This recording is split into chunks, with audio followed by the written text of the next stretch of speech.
Namo Buddhaya. Good morning. Welcome to the Buddha Dhamma TV program. I am Lisa Chu. Buddhism is a path of deep peace and compassion, guided by the wisdom of the Buddha.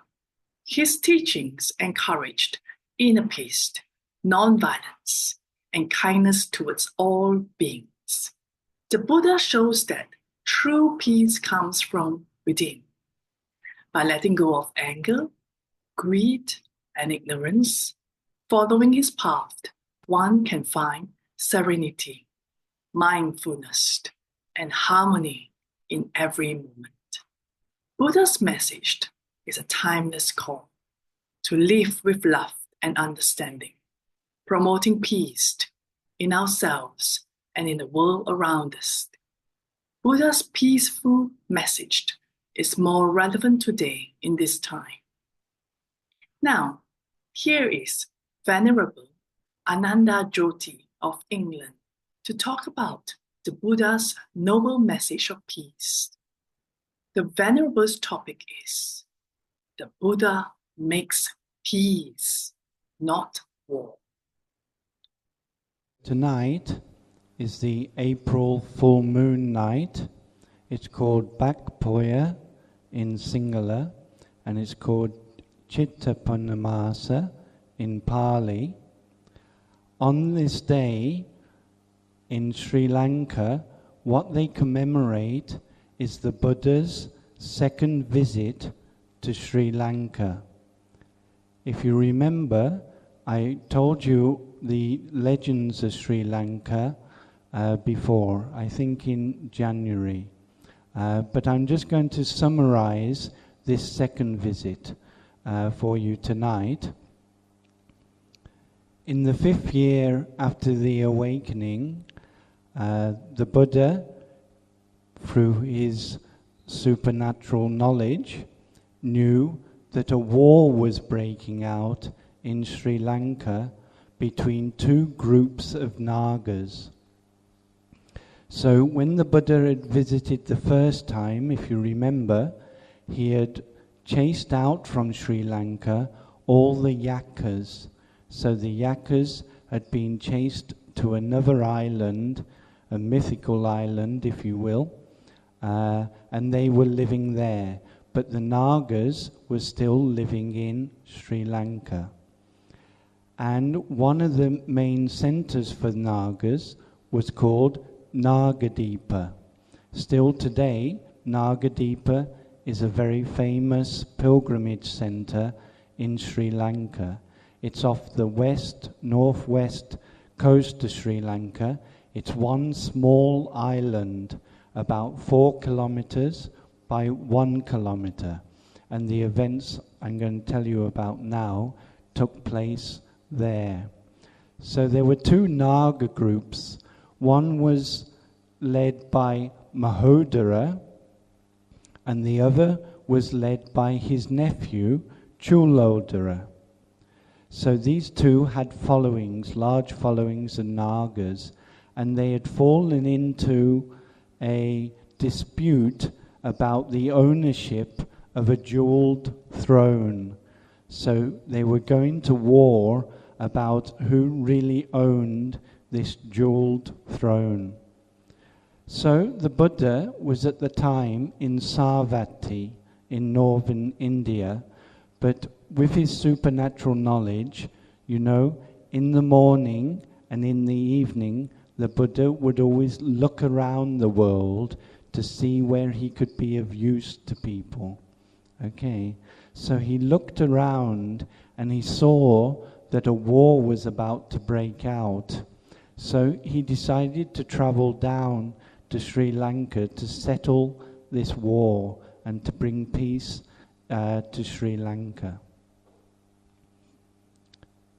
So if you remember when I told you before, one of the devas in Savatthi actually living in the tree, he picked up the tree and he took it down with him to give the Buddha like an umbrella.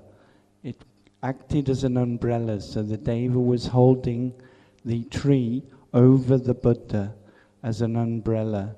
That deva's name is Samidhi.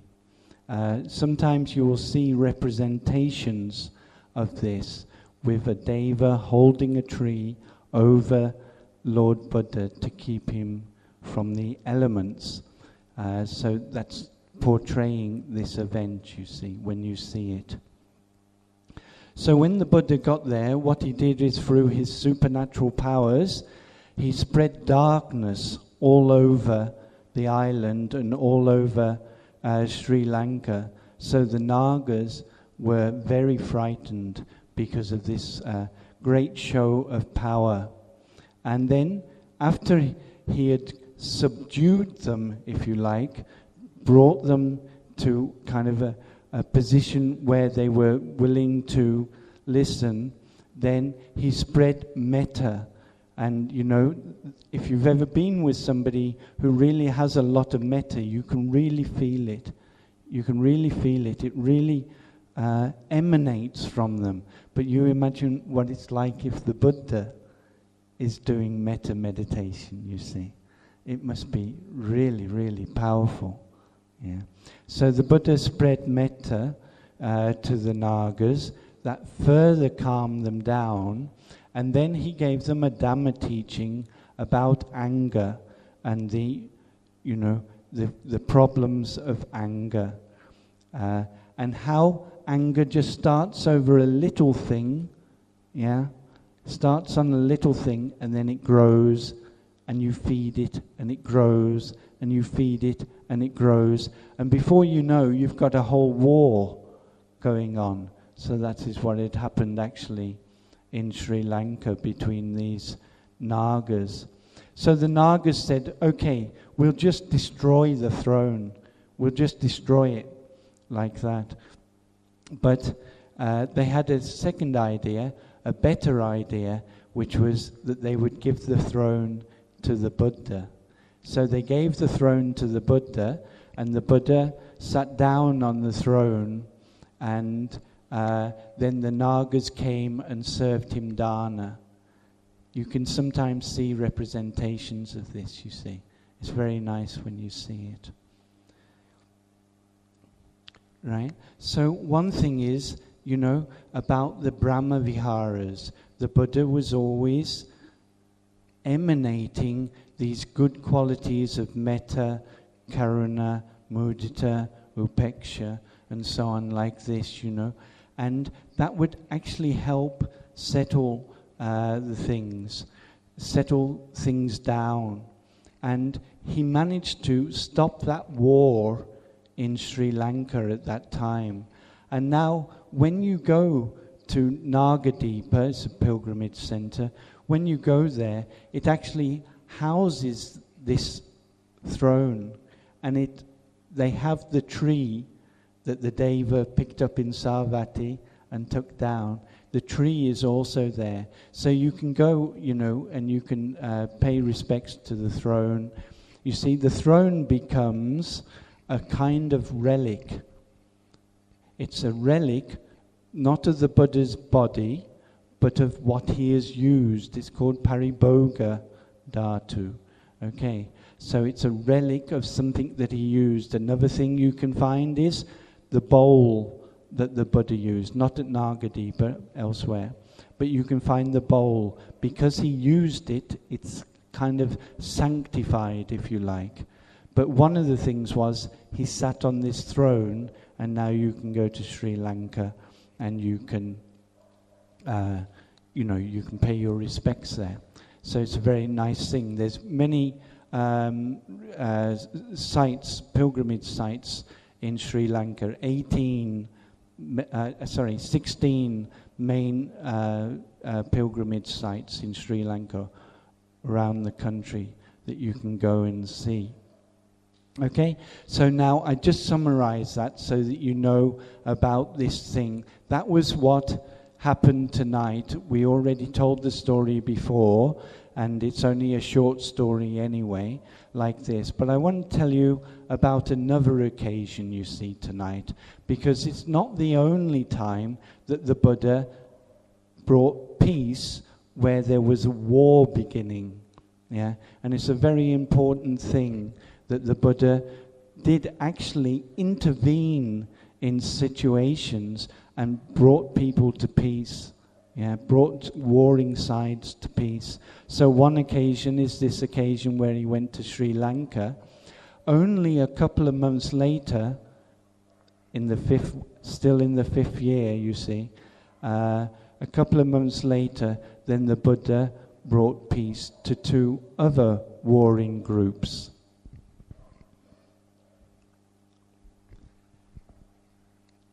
Now, in northern India, I've described it before, the states, if you were divided into republics, and there was monarchies and so on. A couple of the republics were the Buddha's own people, the Sakyans, and, as it were, their neighbors and relatives who were the Kolyans. So between the territory of the Sakyans and the Kolyans, there was one river. The river is the Rohini River.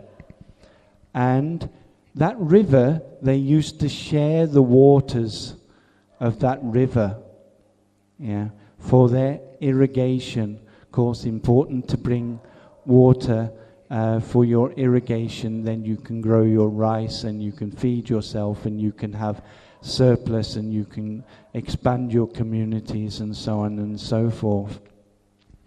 But in India, during the month of June, that's at the end of the dry season.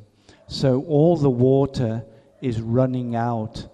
I've been in Madhya Pradesh, which is, not so far away. I was in Madhya Pradesh one time, and the water's actually in the river.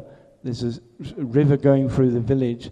The waters had actually dried up by January, right? And they're still dry in June. There's no water, only underground catchment is left there, and many arguments taking place over that water and people fighting and things. I mean, in the village I was staying in, people were fighting over the water and everything, because the water's so important. Another thing I remember from that time is it's very, very flat in Madhya Pradesh. You can see to the horizon really a long way, and we could see clouds coming at the end of June, and all the villagers would go rushing to the temple and they'd start banging the bells like they bang the bells here on a Thursday night, banging the bells, trying to get the gods, to hear them and know that they're there and bring the clouds to rain on them. And I remember seeing sometimes, the clouds come and it doesn't rain. It goes over the top, and they're banging furiously, trying to get the gods to let the water fall on them. Because it's so important, if you've got no water, it's so important. You must have water for your crops, for your drinking, for your life, really like that. So, in the Sakyan country, Kolyan country, it was also the end of the dry season, and the waters in the Rohini had fallen very, very low, and there wasn't enough water for both of them. So they started to fall into a dispute, right? The Sakyans were saying, you should give us the water. If we have the water, at least we could water our crops. If we divide it, there's not enough water for anybody. But if we have the water, we can water our crops. So the Kolyans are saying, no, we should have the water. We can water our crops, and you can do without like this. And when people get angry, then they start insulting each other. So the Sakyans, they've got an origin story. I told you before about the Sinhalese origin story. They always have these kind of funny origin stories. So with the Sakyans, they believe that their brothers married their sisters, and from that union were born the Sakyans. Okay, so all the Kolyans are blaming them for incest and saying, They married their sisters, they married their brothers, like this. Now the Kolians also, of course, have a funny story, because the progenitors of the Kolians, one was a princess who was a leper, and she was sent out from the community, and then she met another leper, and so from these two lepers, okay, that's where the Kolians come from, you see, like this. And they lived in kola trees, so they were called Kolians. So the Sakyans are blaming them, saying, you know, they're leprous and all this sort of thing, like this. So, you see, anger leads to insults. And then they started hitting and fighting. They started, to get ready. And then they went back to their communities, called like a parliament, to have a gathering and decide what they're going to do. And they decided to go to war. They're going to fight each other, and whoever wins gets the water, you see. It's quite relevant for these days, because very soon we're going to have water wars. Yeah, water is very, very short supply in many places. People actually don't have access to water in many places anymore. And, some of these multinational companies, they go in and suck all the water out of the ground. And then when the farmers come, they got deep wells, they still can't find water because it's been sucked out by Coca-Cola or something like that. In other places, there's not enough water. The only clean water, drinkable water, is actually coming in bottles. Yeah, and people can't afford to buy the water and everything. So it's a very relevant story, I think. Anyway, they were fighting over this water. Again, Buddha was in Savatthi, and he was surveying the world to see what was happening in the morning, and then he found that the Sakyans were about to go to war with the Kolians. So he knew how he could settle this war, and so he decided to go for Pindapat in the morning in Savatthi, and after Pindapat go to his hometown Kapilavatthu, or actually to this border area between the two tribes or the two clans. Right? Again, he did the same thing, or a very similar thing. He went up into the sky, and then through his supernatural power, he made everything dark. So it was dark all over the land, and then, everybody again calmed down.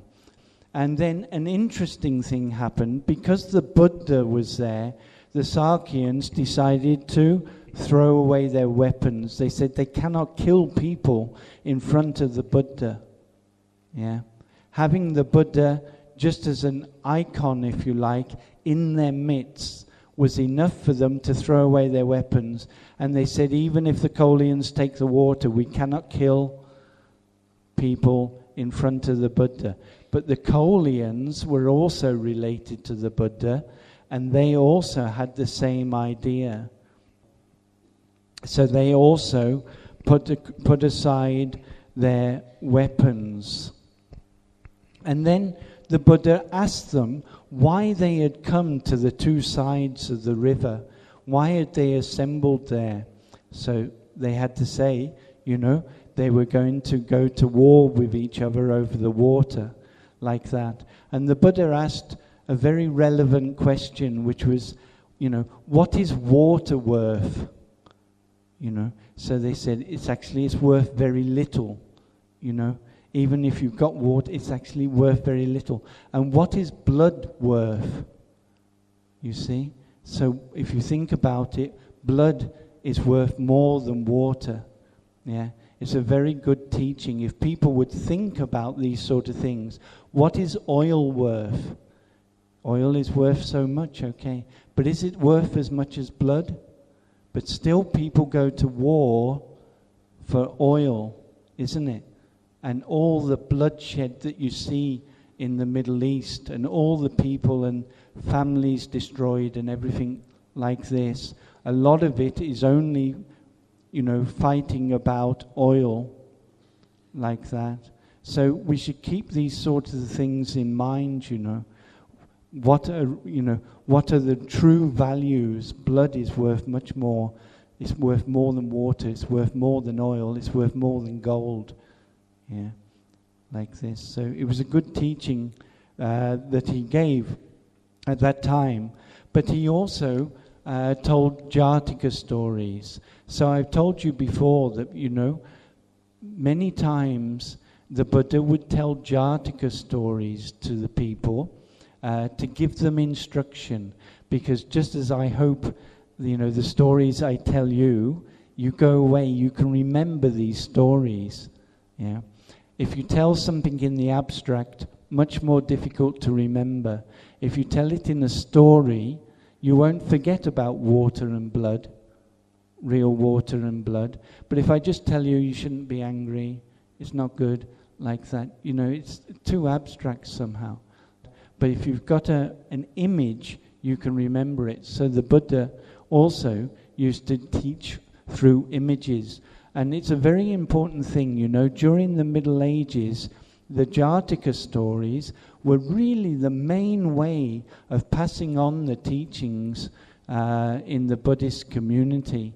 And people would learn morality from those teachings. They were taught to children. Old people, all the old people in Sri Lanka when I was there, all of them know all these stories, but all the children know them as well. I was really, really astonished because I didn't know them. I knew abstract Buddhism and things like this, but I didn't know this story Buddhism like that. And even 11-year-old, 12-year-old boys and girls can tell long stories from the Jatakas. It's really a wonderful thing, you see. Now, less and less this sort of thing happens. And they would also, play pantomimes of the Jataka stories. People would go round in like troops, and then they would set up a stage, and they would enact some of these Jataka stories. And there's a way of telling them, with, recitation and so on like this. Really wonderful if you ever hear it, but so rare to hear it these days. Everybody is watching television, really, going to the movies. They've got conditioned for something else, and they don't get these moral teachings anymore. Somebody turns up in the village and sets up a stage, nobody goes anymore, so they don't go. But anyway, the Buddha told some stories. So I also tell you the stories that he told on that time. Or I tell you a couple of the stories anyway, because he told about 5. So it's too much, you see. It will take too much time. But one of them is the Pandana Jataka. So this is an interesting story about a Pandana tree. I don't know what it is in English. I don't know if it's identified. But it's a Pandana tree. And there was a bear. Okay, so this bear used to go and rest in the shade of the Pandana tree, right, during the midday. And then he would go every day and he would rest there like this. And then one day when he was resting, one of the branches from the tree fell down. It's just, gone rotten, One of the branches broke off, fell down, and it hit him like this. And then he jumped up, and he was a very angry bear, right? And he misinterpreted what had happened. He thought that the spirit living in the tree had thrown the branch at him, right? So he got angry with the tree and got angry with the tree spirit. It's also, if you think about it, how many times did we also misinterpret what somebody said, what somebody did? We think they're like this tree spirit throwing branches at us, but in actual fact it's something completely different, something that we don't understand, But we see the branch falling, we know there's a spirit, tree spirit in the tree, yeah? And then we put 2 and 2 together and we get 5. We think the tree spirit has been throwing branches at us. So the bear got very, very angry. Now, just at that time, there was a carpenter coming out from the local village, and the carpenter wanted to make a chariot. So he was looking for some good wood to make a chariot with. So he came up to this pandana tree, and the bear was still there, and then the bear said to him, "What are you doing, roaming about in the forest?" And the carpenter explained he's looking for good wood to make a chariot like this. And then the bear told him, the best wood for making a chariot is pandana wood. And this here is a pandana tree. You cut down this tree, okay, and you can make the best chariot, out of it. And then the carpenter is very astonished. For one thing, he's never heard a bear talk before. And he thinks, well, this is wonderful. The bear is telling me it must be true. If a bear is talking and he's telling me, then it must be true. I'll cut down the tree. And then the bear was very happy because he's got his vengeance on the tree spirit. So the bear, thinking his job is accomplished, he started to go off for forage for honey, right? And then the tree spirit jumped out of the tree and took the form of a boy, and he asked the carpenter, what are you doing? What do you want to do? And he said, "I'm making a chariot." He said, "Do you know bear skin is really good?" It's really good for chariots. You can lash, it together. It'll last a really long time. And he said, "But the bear is gone." He said, "Look, did you ever see a tree get up and walk away? A tree can't walk away, but the bear is walking away. You go and get the bear back." Okay. So he went and brought the bear, okay, and then he killed the bear, skinned it, ate its meat, right? And then he's got the skin of the bear, and then he cut down the tree as well, right? So what happened, right? From misinterpretation, people get angry, yeah? Then they kill the bear, and they cut down the tree. Everybody perishes, yeah? Anger is a very wrong thing to do, you see. If you get angry, you don't make the right decisions. You try to hurt other people, and they try to hurt you, and everybody lands up being hurt. So the Buddha told this Jatika, you see, about the bear and the pandana. You won't forget that one either, you see. Okay?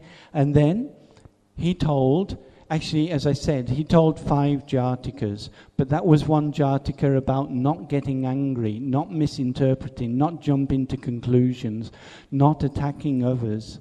Okay? The other Jatika is called Samodhamana Jatika. And the moral of that one is that people who are relatives shouldn't quarrel but should work together. Okay, so I'll tell you what the story was. One time, the Bodhisattva was reborn as a quail. You know what a quail is? It's this very tiny bird. Yeah. So the Bodhisattva was reborn as a quail, and he was the head of a big group of quails.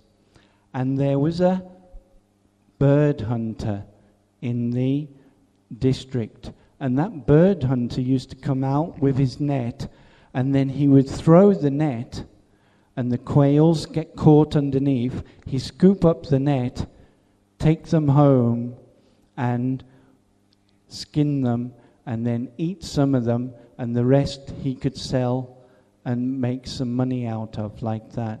So the hunter used to come, catch some of the bodhisattva's group, take them away, and next day come, next day, like that. So it was not a good situation. So the bodhisattva came up with a good solution. He said, when he throws the net, all the quails must put their little heads through the net, and all together they flap their wings and they take off, taking the net with them, yeah, and then they go to a thorn break, and when they're over the thorn break, they come down, and then they can leave the net on the thorn break, and they can pull their heads out and they can all go away. So the next day, the hunter came, he threw his net, they all put their heads through, and they flew off into the horizon like this, you see. Came to a thorn break, put it down like that, and they all escaped. Okay? And the next day, same thing, and the next day, same thing. But the hunter, you know, was also very clever, and he thought he would just wait until a dispute arose amongst the quails, because once a dispute has arisen, he will be able to catch them again. So there were another part of this group, was a group of quails led by Devadatta, isn't it? Okay. So one time, one of the quails, when they were flying through the air, when they came down, by accident, it came down on top of another quail, and he put his head, thing on it, on the other quail's head. He said, "Get off my head." Landing on my head like that. And then they started arguing, yeah. And he was saying, "I'm very sorry, I didn't mean to land on your head." And he said, "You're not being careful. Yeah. You weren't being very careful. And you can't just put your foot on somebody's head like that." And then again, a quarrel started. And so a dispute arose within the quails, and there was these two groups, one group following the Bodhisattva and one group following Devadatta. And Devadatta, of course, was stirring up more and more trouble. Okay, and the hunter saw his chance, because now the quails are in dispute, they're not working together, it's easy to catch them. So he came along, and again he threw his net, yeah, and the quails, because they're not working together, were not able to rise together, didn't poke their heads through the net together, didn't rise together, didn't fly off together, and the hunter was able to take them away and stew them, yeah, and sell the others. So this was another Jataka that the Buddha told that time, to show how important the Sakyans and the Kolians were actually related groups. They should work together. If they don't work together, then disaster comes upon them. Yeah, if they come, a split in their loyalties, it's very easy to overthrow them. You can understand this also in Malaysian politics, I think. What people want to do is divide communities, and then they're very easy to control. Yeah. It's actually not just Malaysian politics, of course. It's politics all across the world. That's what people do. They divide people against each other, and then they can control the populations. So again, harmony, being together with your with your relatives, settling disputes and so on, will lead to success. Falling into dispute is going to lead it to a disaster. So that was another one that he taught. And the Buddha also taught a very famous sutta called the Atthadanda Sutta. It's now found in the Sutta Nipata, and it really just tells the story about how the Buddha saw the conflict in the world. If you look on the news every night, it's really repulsive. You know, you see so much conflict and so much terrible things. Just now, just before I came out tonight, there's another of these things come from the Islamic State. You know, there's two groups in Libya. One group they've taken to the ocean and they've beheaded them. And the reason they've done it is because they're Christian. And another group is in the mountains and they shot them in the head, and then they made a video out of it. You see, we see this sort of thing every night. So the Buddha also saw this conflict and was, you know, repulsed by the conflict and decided to, you know, to try to find the way out of samsara. So this Atthadanda Sutta is about the seeing of the conflicts and seeing of the situation in the world and the urge to do something about removing yourself from samsara. Okay? Now then, the Sakyans didn't go to war. The Kolians didn't go to war. Blood was not spilt like this. So the two groups together, they decided, you know, if they'd have gone to war, then they would have lost so many princes. And instead, they didn't go to war. They would give those princes for the Sangha.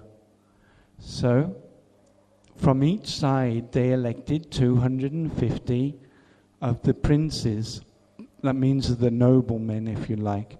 And 250 Sakyans went forth at that time, and 250 Kolians went forth. Right? But just like Nanda's story, if you remember Nanda's story, they were not very happy. Right? They hadn't actually chosen to go forth. Their elders had told them to go forth.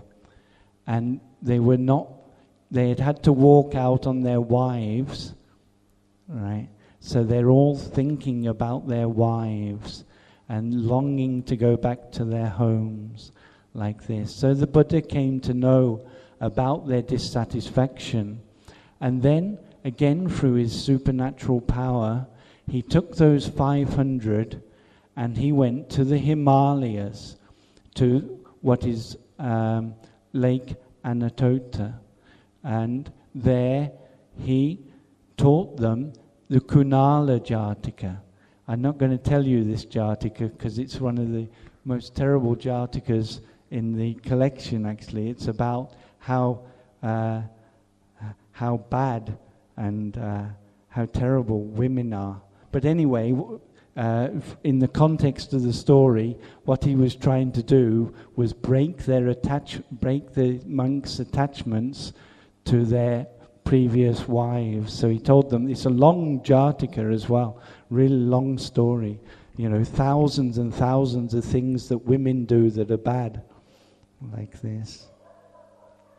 So he told about the frailties of women, and then they all attained Sotapanna on that teaching. And then he decided, not just Sotapanna actually, they also attained Abhinya. Abhinya are like the supernatural powers and things. And then they decided to return back to Kapilavatthu, and although the Buddha by his supernatural power had taken them there, by their own supernatural power, they managed to return. So they came back to Kapilavatthu by themselves. And he gave further instructions to them, and they attained arahatship. So the 500 of them were all arahats. Yeah. And that's when the Mahasamya Sutta, very famous sutta that we chant during the Pirit chanting, Mahasamya Sutta, the Great Assembly took place. And not only the 500 arahats gathered, but all the devas from all the lokas throughout the universe also came and gathered around Lord Buddha and the 500 arahats in the Mahavana, in the great forest, on that night. And that's a very famous gathering of the Sangha, right? And then the Buddha also taught 6 other suttas. Those suttas are found now in Sutta Nipata. It's about the 6 types of characters that there are in the world. Some people are lustful, some people are hateful, some people are deluded, some people are thoughtful, some people are faithful, and some people are wise. So in the Buddhist teaching, in Visuddhimagga also, you find these distinctions of the 6 types of character that you can find in the world: lustful, hateful, deluded, thoughtful, faithful, and wise. So when you go home tonight, you can have a little think about which one you are. Yeah. There are 3, 3 on one side and 3 on the other side. The lustful become thoughtful, the hateful become faithful, the deluded become wise. So you can have a little think about which one you are, right? But another thing came out of the settling of this war, which was, who is left behind? Yeah. Now the 500 princes have all attained arahatship, but the 500 wives are left in their house, right? So they decided, seeing that their husbands had attained arahatship, they decided to go to Mahapajapati Gautami and see if together they could approach the Buddha and request the ordination for nuns. So the 500 women who went with Mahapajapati Gautami were these kind of like widowed women, not really widows because the husbands were still alive, but the husbands of course were arahats, so they were kind of out of the family. So it's those 500 women who accompanied Mahapajapati Gautami down to Vaisali, where they asked for the Buddha to start the nuns' order.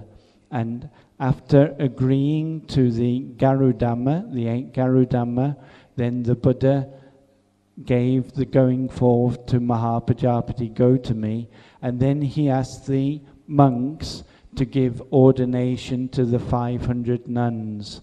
So those 500 nuns, were the 500 wives of the 500 princes that had been given to the Buddha as a result of settling the war. So you see, it's also a moral story, you see. If you do something good, like bring people together, bring people into harmony, it doesn't just stop there. More good comes out of it. Yeah. Out of that came 500 arahats, out of that came the Great Assembly, out of that came the ordination of women. Yeah, so many things came out of it.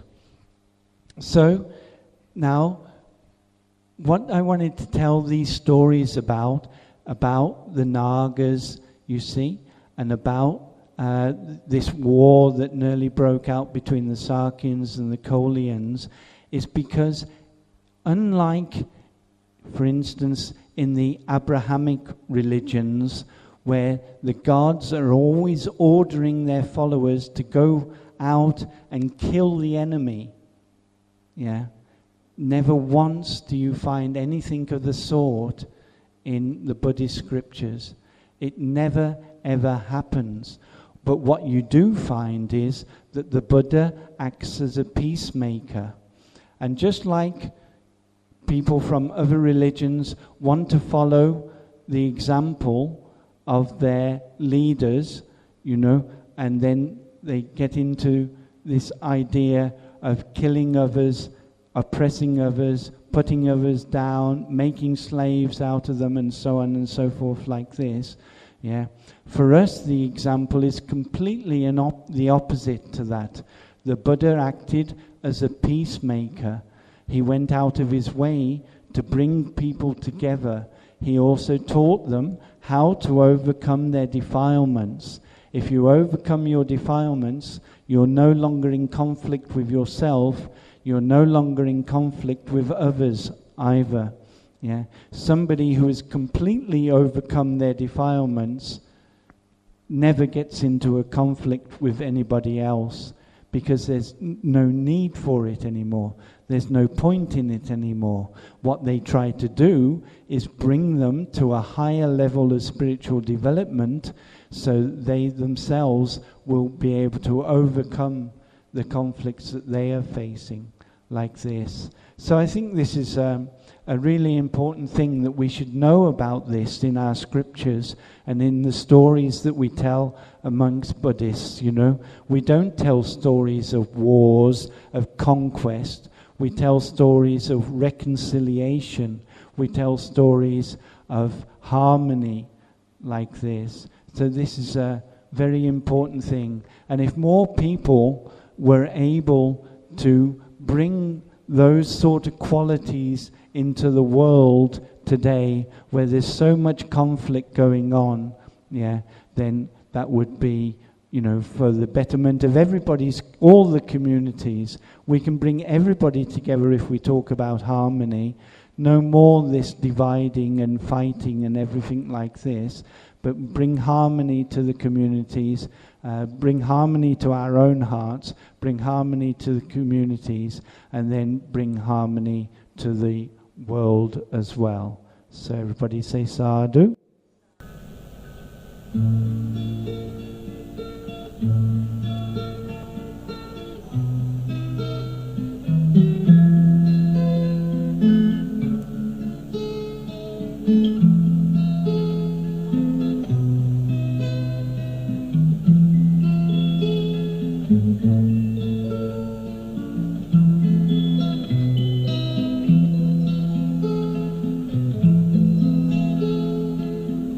Like the seeds of the lotus we are, with the sunshine and rain will grow.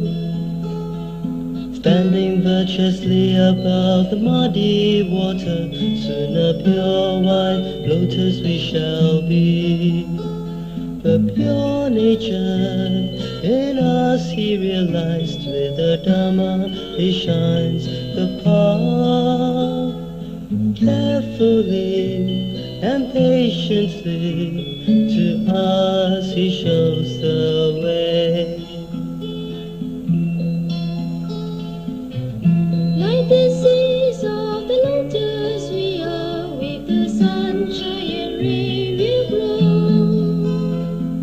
Standing virtuously above the muddy water, so the pure white lotus we shall be. A great teacher to us he is, with love and kindness he guides us. Gone are the impurities, one by one, perfect Buddha we shall be.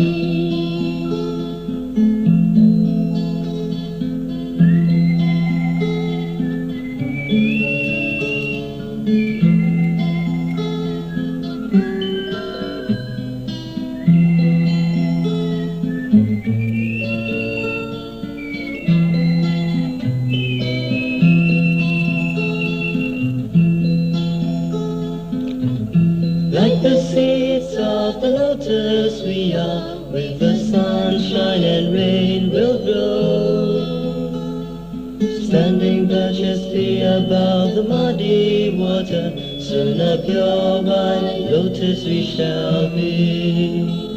The great teacher to us he is, with love and kindness he guides us. Gone are the impurities, by one, perfect Buddha we shall be.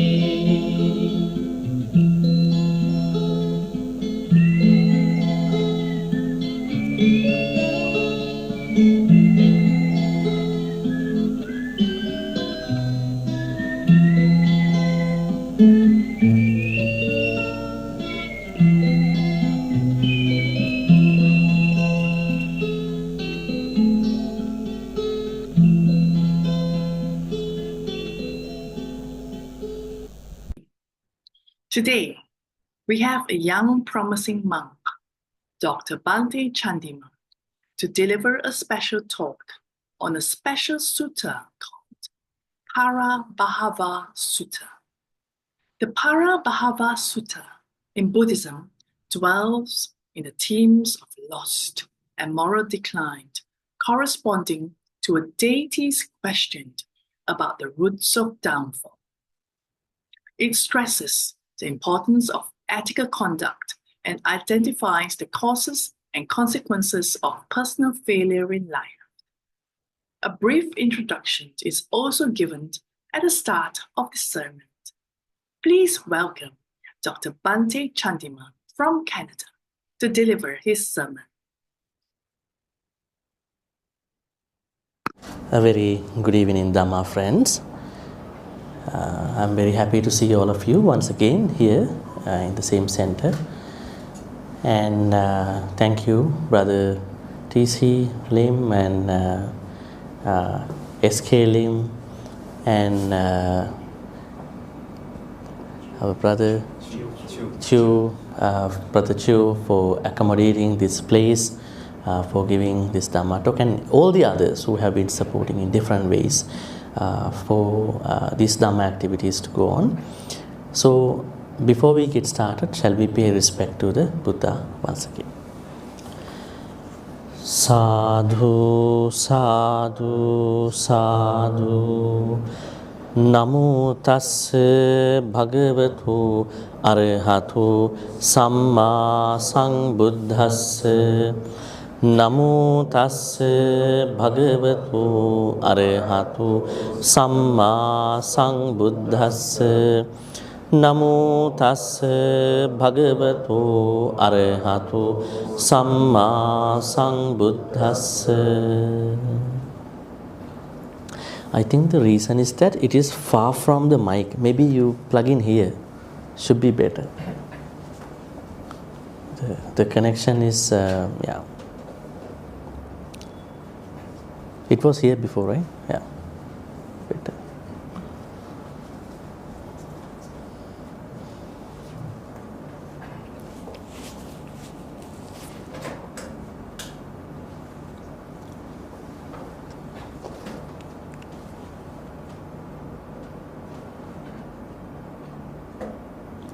Okay, now it should be better, I think. Yeah, I think the connection is not that distance.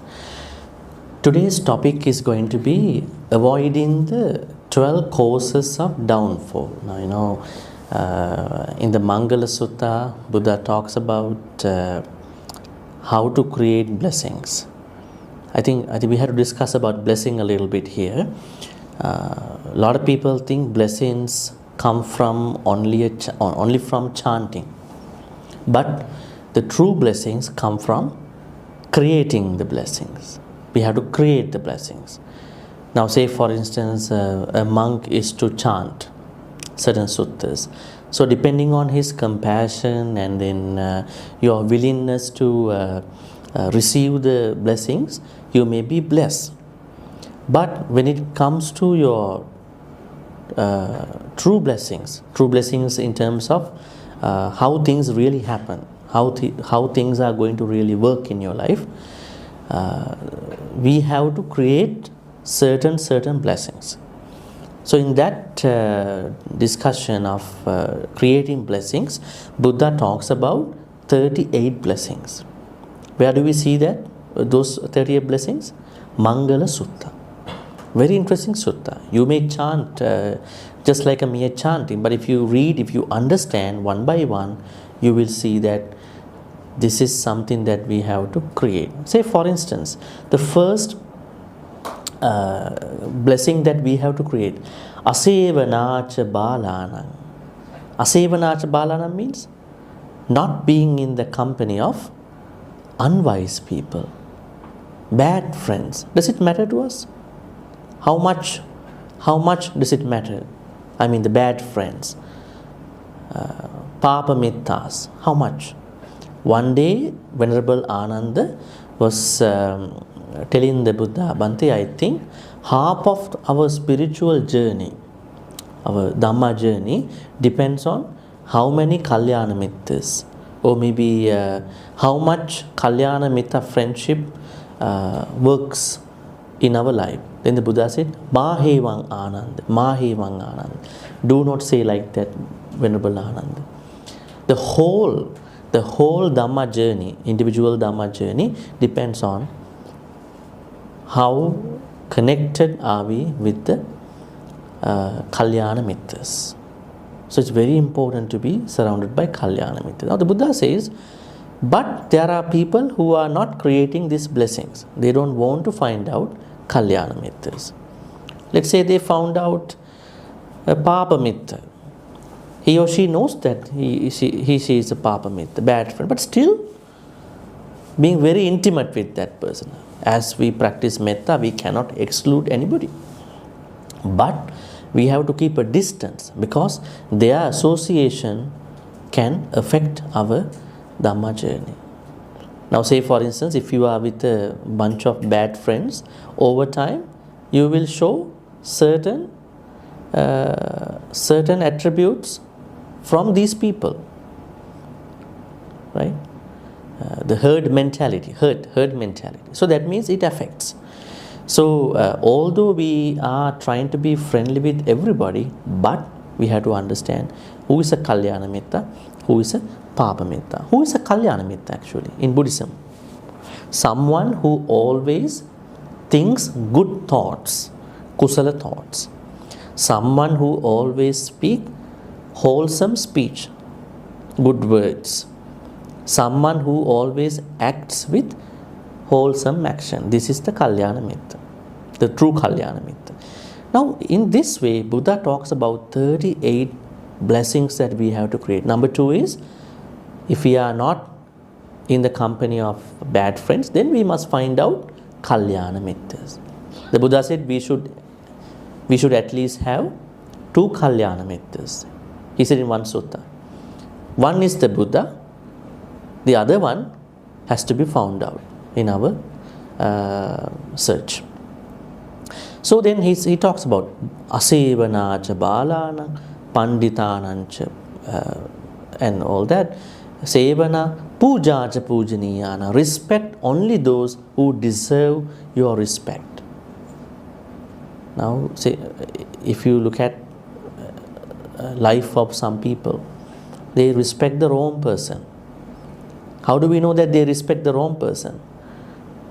When they break up, when they divorce, then they keep talking about that particular person. He or she took me for granted for many years. Now understanding, I gave the respect to the wrong person. At that time, it did not realize.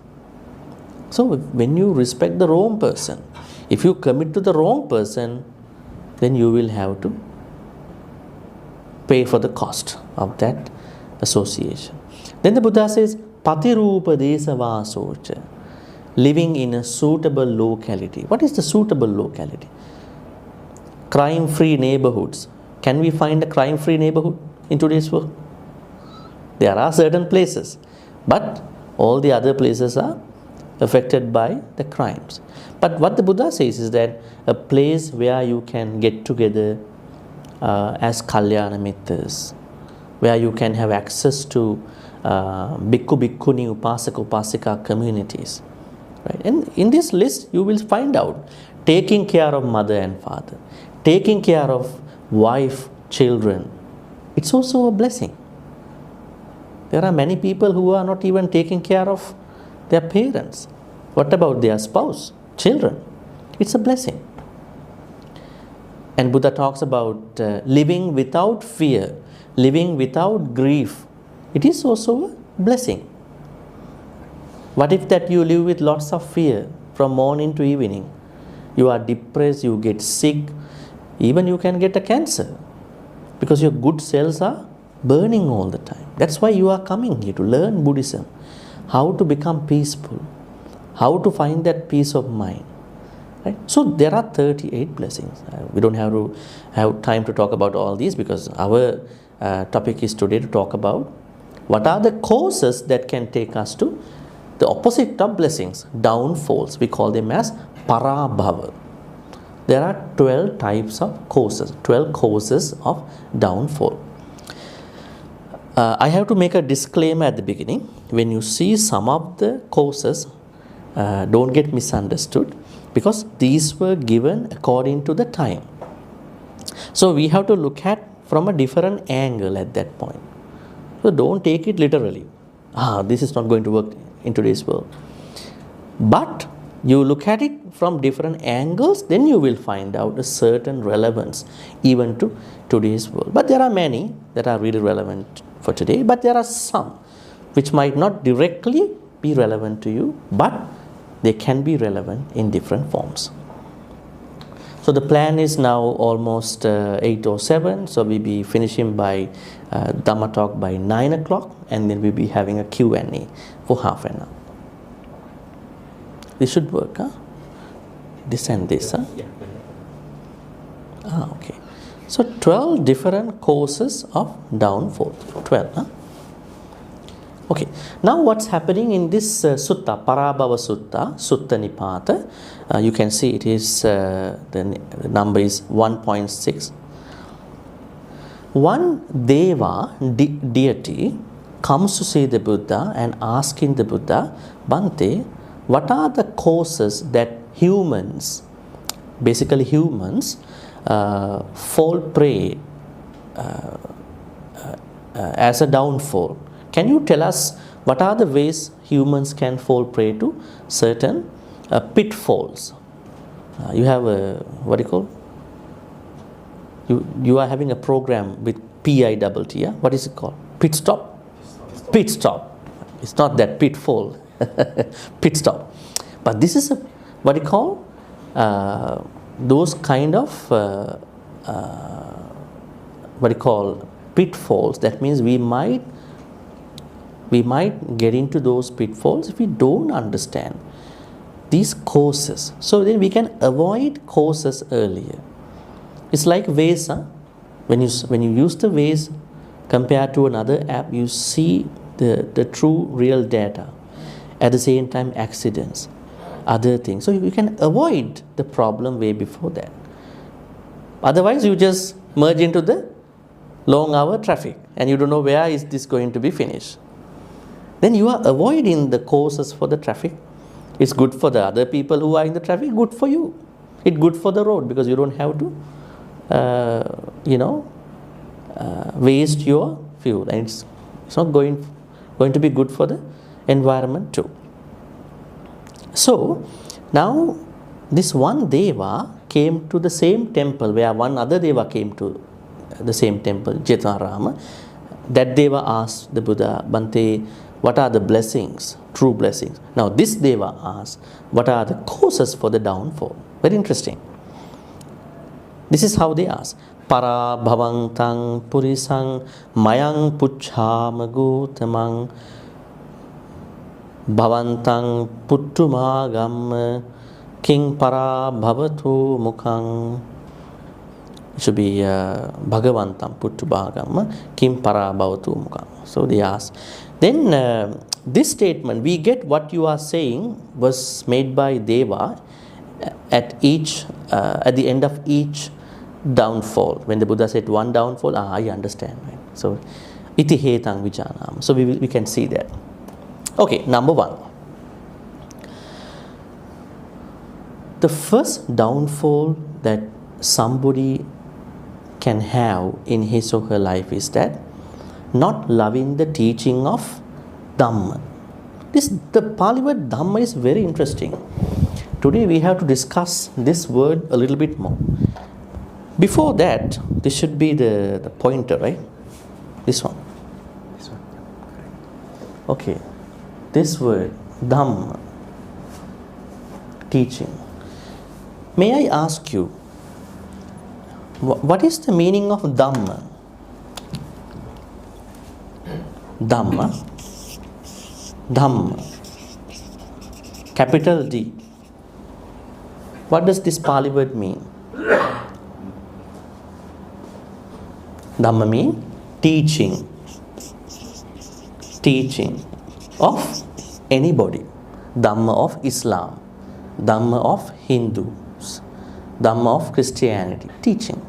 But we here take it as the Buddha's teaching. Does the Pali word Dhamma have multiple meanings? Are there other meanings of this Pali word? What are the other meanings? Can I know? Now you are promoting leadership and everything. You must know what is Dhamma. You use in Pali word Dhamma all the time. You use Dhamma, Dhamma, Dhamma journey. So then we must know what this Pali word really means. You said, you're kind of nodding the head probably. Going to say something. What is it? Are you trying to say another meaning for the Dhamma? No, I'm asking, are there other meanings? We understand, yes. So, do you know any other meaning of? The law of nature. This is one meaning. Huh? So, we call it lowercase Dhamma for universal law.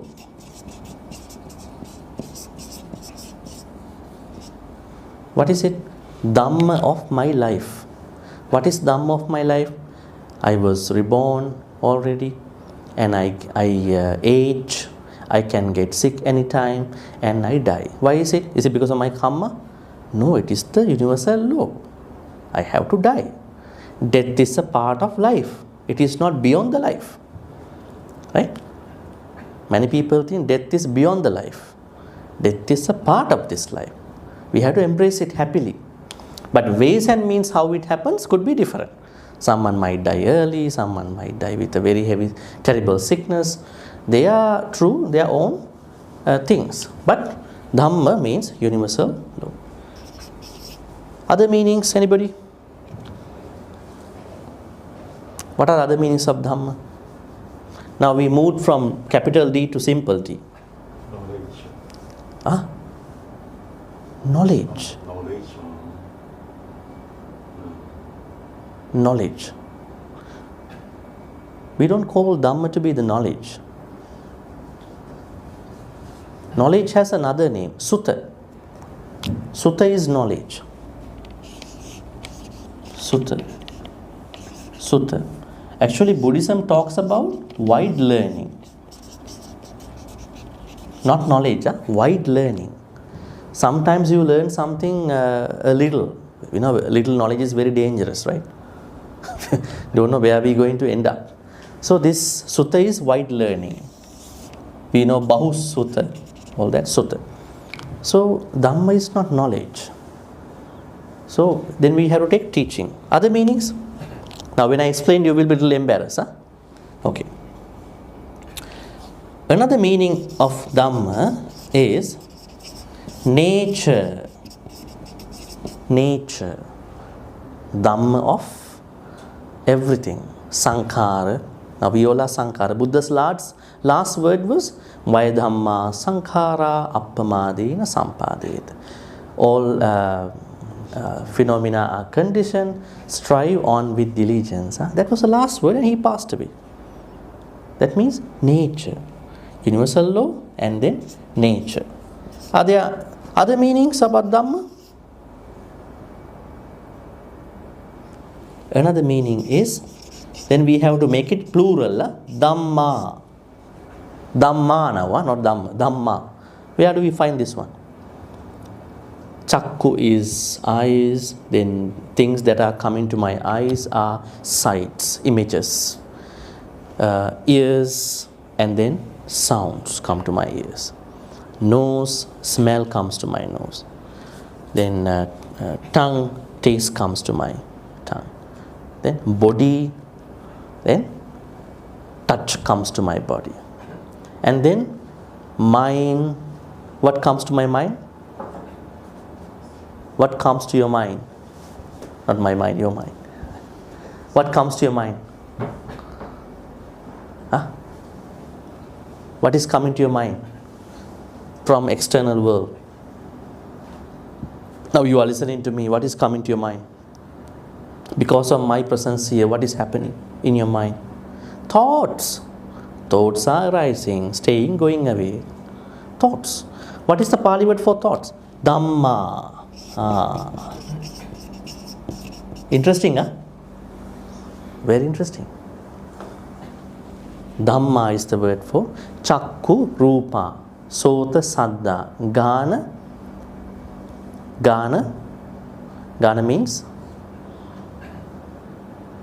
Gandha. Then Juha, Rasa. Kaya, Pottabba. Mano, Dhamma. Dhamma means thought. See? Is that all? Are there other meanings? How many of you have studied Dhammapada? Dhammapada? How many of you have studied Dhammapada? Okay. Others? Dhammapada, the handbook of the Buddhist. Handbook. It's a very booklet you can bring anywhere.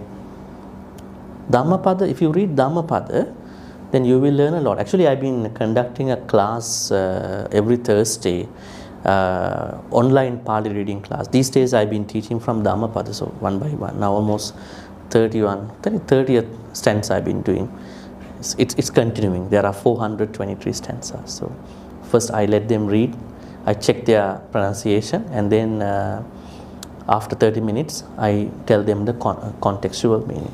In this Dhammapada, in the first stanza of Dhammapada, Mano Pubbangama Dhamma, Mano Setta Manomaya.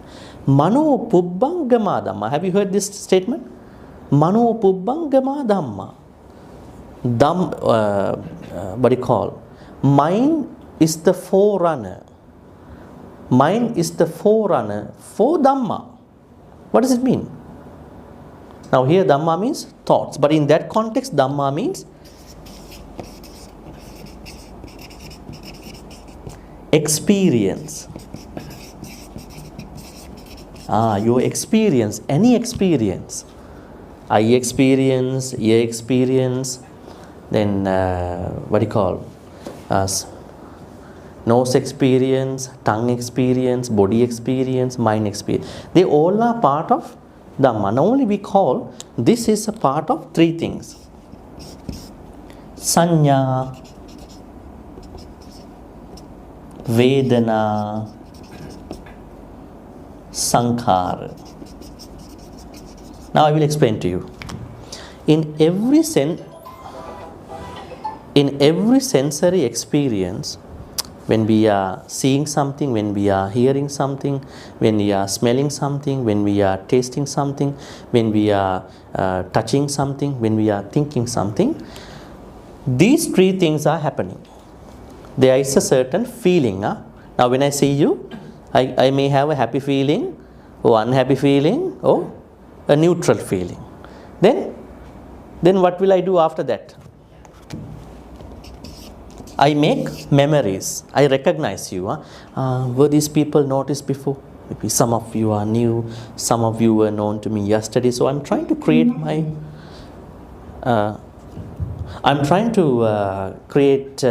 memories about what I perceive. What do you call? Creating memories. It is called sanya. Now I have a feeling about that experience. I create a perception, memory about it. Sometimes when you have a feeling, you are creating a perception based on a bad experience. You were with somebody before, now you had a bad experience. So you think everybody like that will be the same. But it's not. Right? And then after that, you are creating sankhara. Sankhara means karma. Good karma, bad karma. So every experience creates vedana, sanya, sankhara. This whole experience is called Dhamma.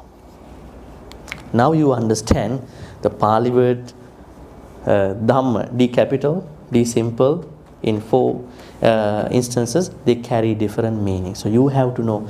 How do we know that this particular Pali word, this particular Dhamma is this? How do we know? How to understand that? I tell you a shortcut, very simple way, but you have to know some Pali. Yeah? When we read some suttas or any Pali thing, let's say there are 3 paragraphs.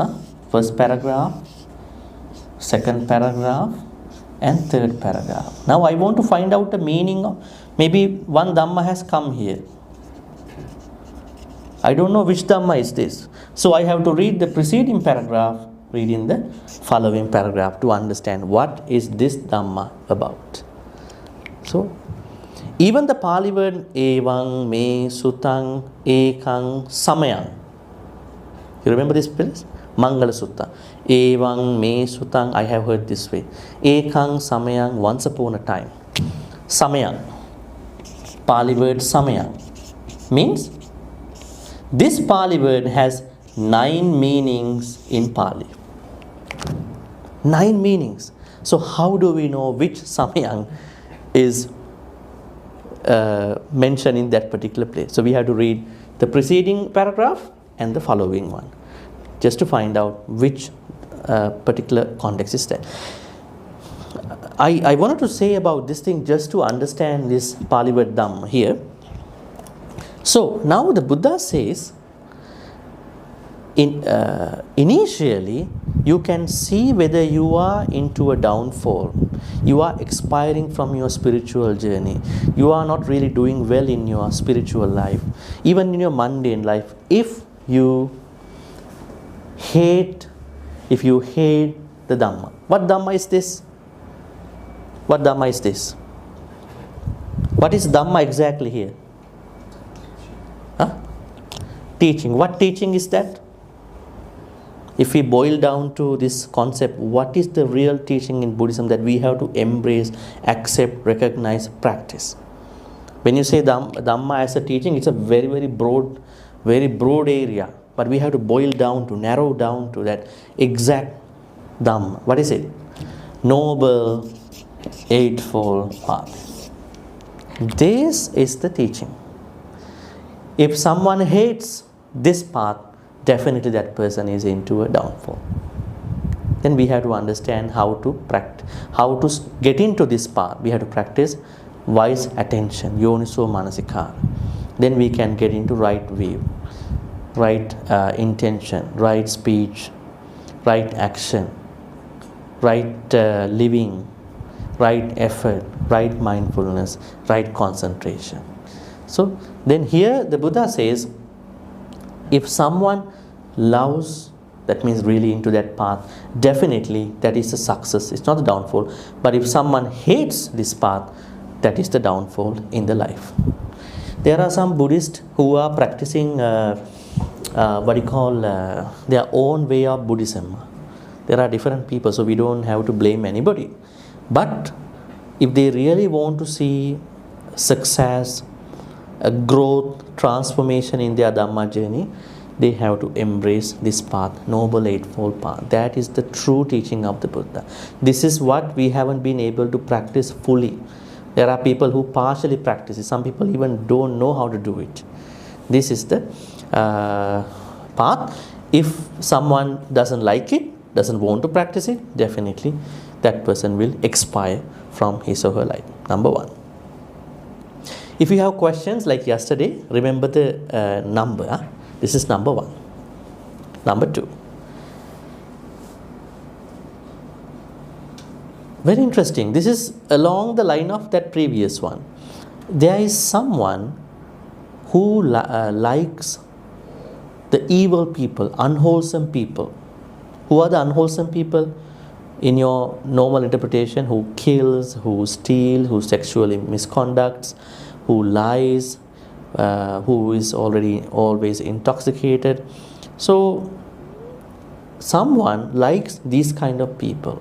Someone would like to be in the company of these kind of people. Then what will happen after some time?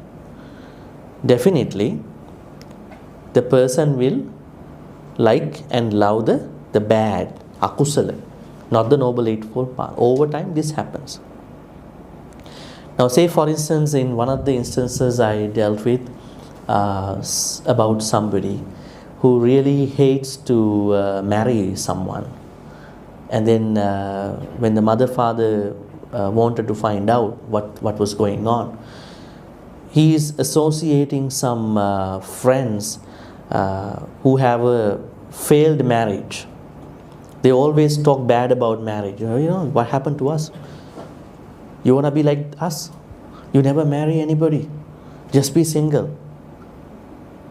So he only looks at a certain marginalized aspect of the life. So why? Because he is with the wrong people. She is with the wrong people. So mother, father really worry about this son.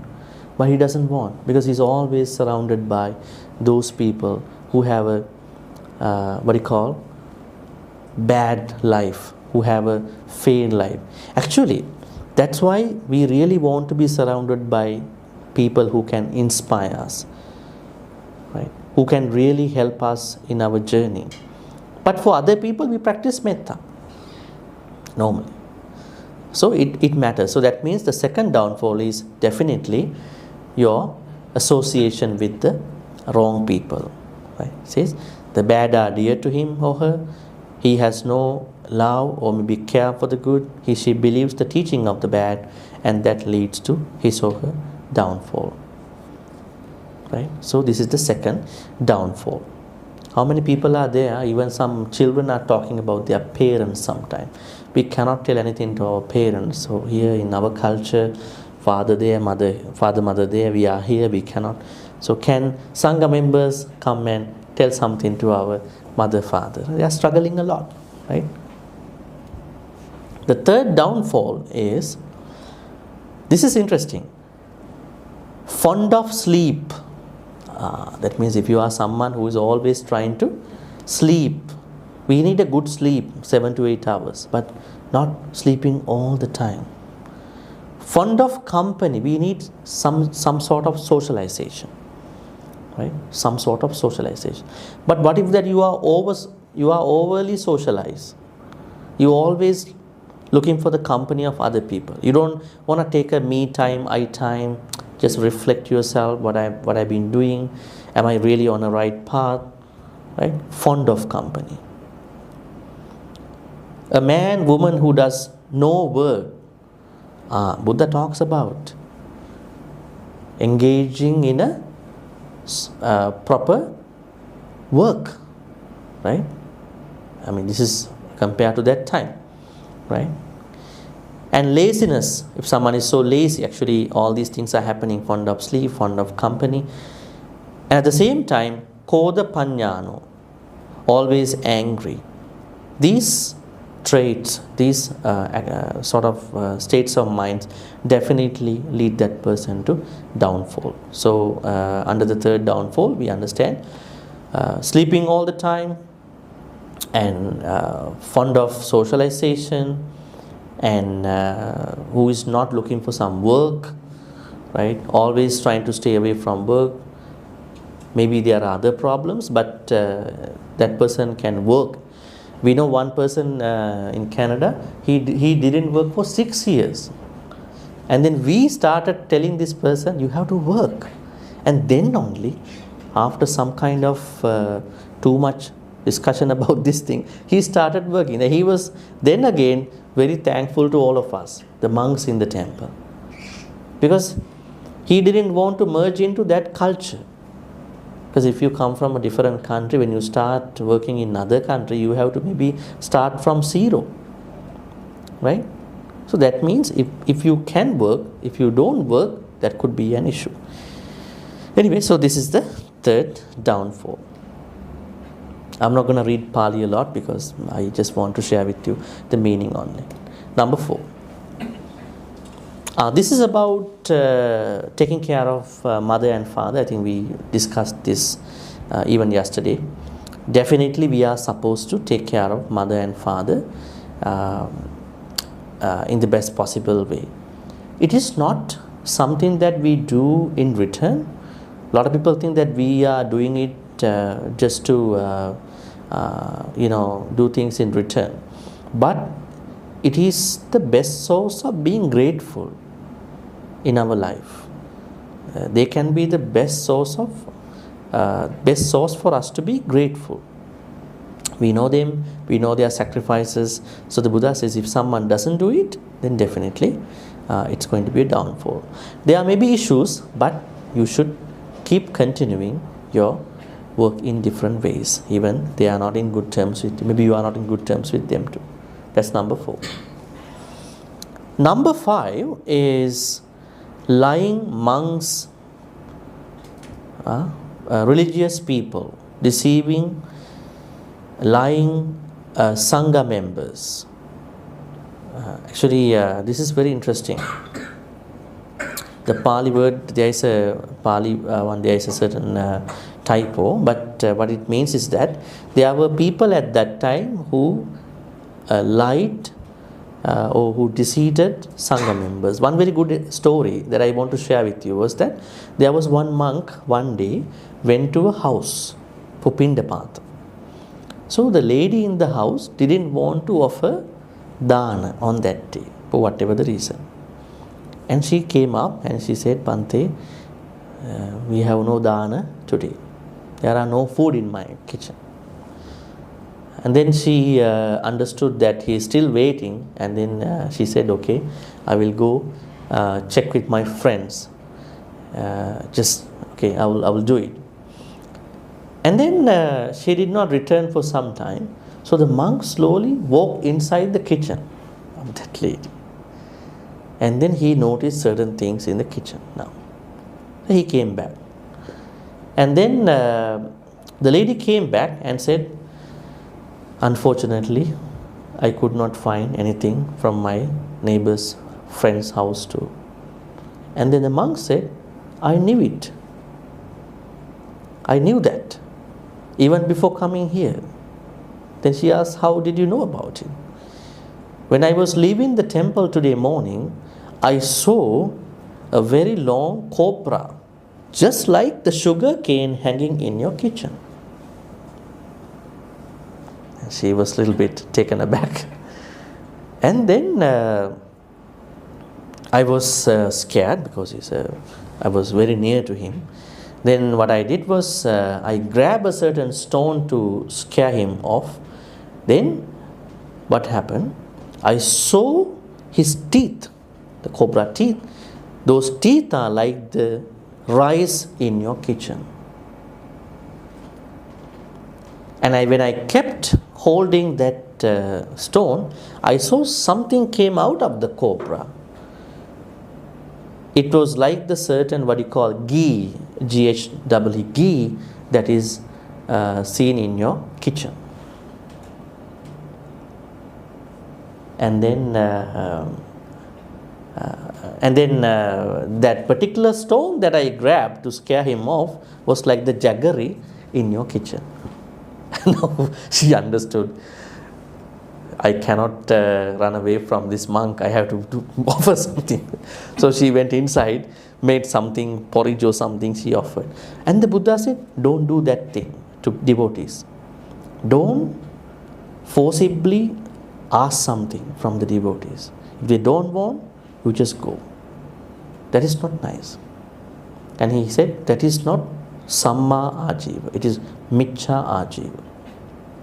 Have you seen there are people who are pestering others, who are pressing others, pressurizing others to get something? That is a bad way of doing. I think in today's world, some are doing some scammers online, over the phone, some marketing people, they push you, they follow you, sometimes they stalk you, just because they want to get something, right? So, this is why the Buddha says, never ever lie, deceive a monk. But he also at the same time told monks and nuns, don't ask anything from devotees by force. If they like, let them offer. Otherwise, you don't need to bug them. Very interesting. Here what he says is that, but never lie to a monk or a nun. That's not a good thing, it's a downfall. Because in Buddhism, the bad karma you are creating depends on how good is the other person that you are cheating on. Say for instance, you are doing a very bad karma to a very good person, you are immediately getting the bad results. But say for instance you are doing something to someone who is immoral, it will take time. It doesn't mean that I'm asking you to do bad things to those people. Never do a bad thing. But that result is immediate because he or she is a very good person. So we can feel the aura, the energy. Number 6. A man, woman with plenty of wealth, including gold coin at that time, and food, eats delicacies alone. Buddha said that when we get something very sweet, confectionaries, good things, we are supposed to share with other people. Why is it? When we share the sweet stuff, the very savory sweet stuff, then we can sort of let go of the craving that we are having towards them. Otherwise, there are people who are eating all these food all alone, right?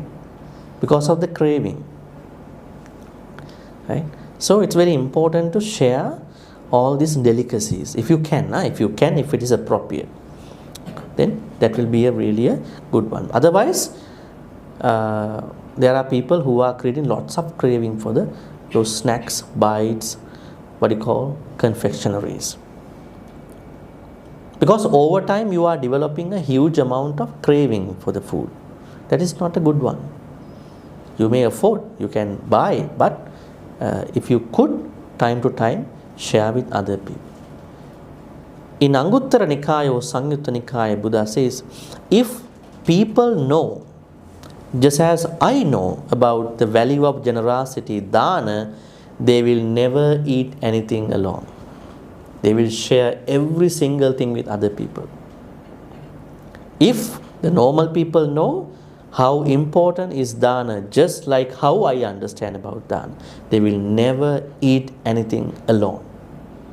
So that means sharing is very important. That is a way of letting go, reducing, decreasing our craving. Something that we are struggling time to time. Number 7. If there is someone who is trying to use birth, wealth, tribe, lineage, and looks down on his own family, vein of birth, wealth, and clan, a man and woman looks down on his or her family, that is going to lead into a downfall. So that means we should never be conceited based on where we were born, how much money we have, which lineage we belong to, and all that, even from our family background, even to other people, right? Because when we are growing in certain communities, we are going to favor other people time to time. It might work in a way, but in the long run, if you are doing that all the way, if you are rejecting the skillful people, expert people, good ones, just because you want to protect your birth, your clan, your lineage, your whoever, your people from your own school, from your university, from your those ranks, then there will be a certain harm that can happen to your spiritual journey. I know you cannot do that 100%, but try time to time to treat everybody equally, because that will help you to become a person of some kind of objectivity. Number 7 is that. Number 8, this is about addiction to certain things. If you are a man, if you are a womanizer, if you are a woman, how do you call it? If you are a manizer, manizers, womanizers. If you are addicted to drinking, if you are addicted to gambling, and then what will happen is that every bit of money that you're making, you are going to waste on these aspects. Actually, we have seen lots of people who have been trapped in these issues, right? Especially when they are addicted to these sensual pleasures, they never know where they're going to end up. Now think about gambling. If you go to a casino around 1, 2, 3 a.m., how many people are walking out of these casinos? If you go to certain areas, we feel the pain of that, right? And then drinking. What kind of drinking is this? Sura duttu. Sura means? What is Sura? Sura, Mere, Majjapama, Dattana, Veramani. What does it mean? Sura? Can you tell me the meaning of Sura, Mere, Majjapama, Dattana, the fifth precept? Huh? Intoxication. How? What kind of intoxication is there? Huh? Pardon? Wine? Mine. Okay. Can you explain to me? Now I understand how you practice fifth precept in this interpretation. You are saying mind intoxication. How does it work? In a sense that consuming or drinking substance that are able to cause a person to think correct, clearly and correct. Okay. That's standing on mind intoxicating, Even alcohol. including alcohol. Okay. But we do consume alcohol too. How do we look at it? The consumption of alcohol on a certain amount that will cause. What is your threshold? Sorry, You have a threshold? I do have a threshold. Okay. You have a threshold. So this is a very interesting precept. We have to understand properly, without misunderstanding about it. Now let me tell you. So what is Sura Mere? I think I have to explain to you because it's a part of this this thing. Put it up. Okay. Sura.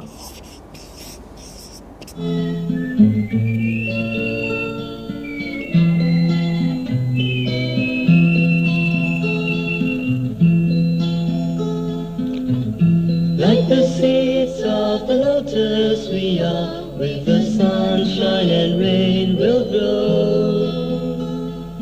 Standing majesty above the muddy water, soon a pure white lotus we shall be.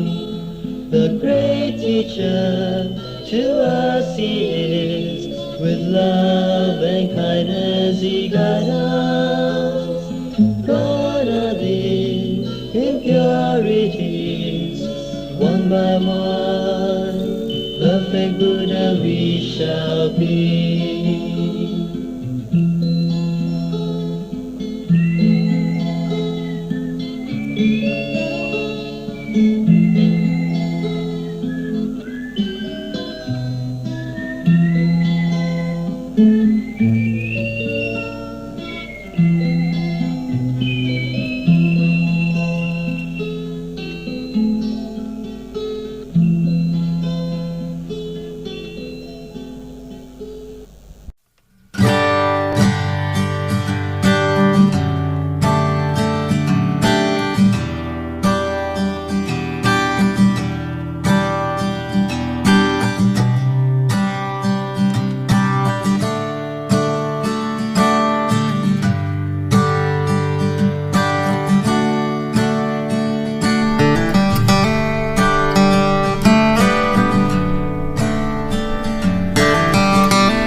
That's all now for today. If you have any questions or concern, please contact us at info@buddhadharmatv.com. We work hard to share the noble, peaceful, and sublime teachings of the Buddha with you, helping you pursue the spiritual path under his wisdom. Please encourage and support those interested in the rational and enlightened teachings of the Buddha. Thank you for watching. We believe our programs on the Buddha Dhamma TV will inspire peace lovers around the globe. Good night. Namo Buddhaya.